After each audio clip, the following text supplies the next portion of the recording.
প্রথমেই জানাই সবাইকে অনেক ভালোবাসা। আজকের ভিডিওটা যদি তোমরা শেষ পর্যন্ত দেখো তাহলে আমার খুবই ভালো লাগবে। অনেক রাত জেগে অনেক ভালোবাসা দিয়ে ভিডিও বানাই, কিন্তু ভিউর সংখ্যাটা যেন সব পরিশ্রমকে নীরব করে দেয়। প্রতিটি ভিডিওর পেছনে থাকে সময়, পরিশ্রম আর স্বপ্ন, অথচ কখনো কখনো সেই স্বপ্নগুলো ভিউহীন হয়ে স্ক্রিনে আটকে থাকে। সবাই ভাবে ভিডিও বানানো খুবই সহজ, কিন্তু কেউ দেখে না ভিউ না এলে মনটা কতটা ভেঙে যায়। কন্টেন্ট আপলোড করি হাসি মুখে, কিন্তু ভেতরে ভেতরে একটা প্রশ্ন থেকেই যায়, আমার কাজটা কি সত্যি কেউ দেখছে? হার মানিনি এখনও, শুধু মাঝে মাঝে মনে হয় এত চেষ্টা করেও কেন পৌঁছাতে পারছি না। ভিউ না আসার কষ্টটা শুধু একজন ক্রিয়েটারই বুঝতে পারে।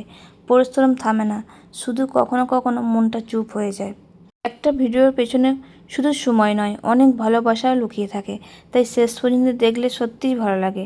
তোমাদের প্রতিটি ভিউ, লাইক আর কমেন্ট একজন ক্রিয়েটারের নতুন করে শুরু করার সাহস যোগায়।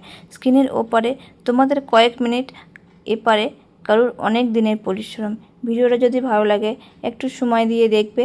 অনেক দিন ধরেই ভিডিও বানাচ্ছি, প্রতিটা ভিডিওর পেছনে থাকে অনেকটা সময়, ধৈর্য, পরিশ্রম আর অগোছালো কিছু স্বপ্ন। একটা ছোট্ট ভিডিও সুন্দর করে সাজাতে কতবার যে কাট এডিট করতে হয় সেটা শুধু একজন ক্রিয়েটারই বোঝে। ভিডিও আপলোড করার পর প্রতিবারই মনে হয় এবার হয়তো মানুষ দেখবে, এবার হয়তো আমার পরিশ্রমটা কারোর চোখে পড়বে, কিন্তু সময় পেরিয়ে যায় আর ভিউর সংখ্যা খুব একটা বদলায় না। তখন মনটা অদ্ভুতভাবে চুপ হয়ে যায়। সবচেয়ে কষ্ট তখনই হয় যখন নিজের সেরাটা দিয়ে প্রত্যাশা মতো ফল পাওয়া যায় না। বাইরে থেকে হাসি মুখে থাকলেও ভেতরে ভেতরে একটা প্রশ্ন বারবারই আসে, আমি কি সত্যিই ভালো করছি, নাকি কোথাও কিছু কম পড়ে যাচ্ছে? তবুও থেমে যায়নি, কারণ আমি জানি প্রতিটা ছোট্ট শুরু একদিন বড় গল্প হয়ে ওঠে। হয়তো আজ নয়, কাল নয়, কিন্তু কোনো একদিন আমার এই পরিশ্রম, অপেক্ষা আর ভালোবাসার মূল্য ঠিকই পাওয়া যাবে।